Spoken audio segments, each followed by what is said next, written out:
safety net for several years. Kaya confident ako na kahit mawala yung clients, or halimbawa lang, matapos na yung pinakang virtual assistance career ko, ganyan, is my e-commerce business.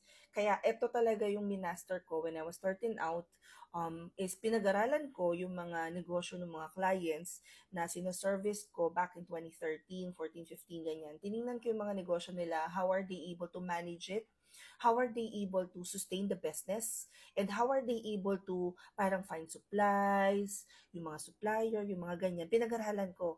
And then, nung maging confident na ako na, kaya ko na, saka ako nagsimula ng e-commerce business namin.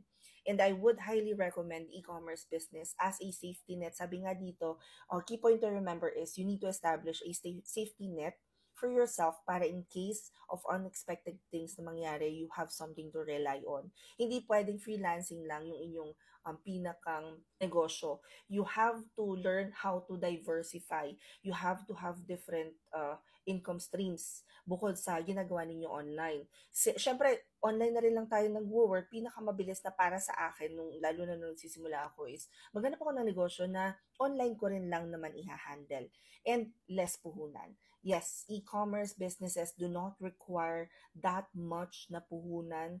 So kung gusto niyo matuto guys kung paano magkaroon ng sarili yung e-commerce business, or gusto niyo muna magsimula as e-commerce virtual assistants, yung mga nagsuservice ng e-commerce businesses, kasi ang dami rin gusto mag-VA ng ganun Amazon, eBay, Shopify. Pwede kayo mag-join sa e-commerce virtual assistance class namin. 4 sessions to, 4 different mentors, 4 hours each class, and yung next batch will start this coming weekend na. Every Saturday ang class nito, 4 till 8 p.m. Turuan namin kayo ng basics of e-commerce, Amazon virtual assistant, so paano mag-source ng products, how to convert yung mga sales, and SMM for e-commerce.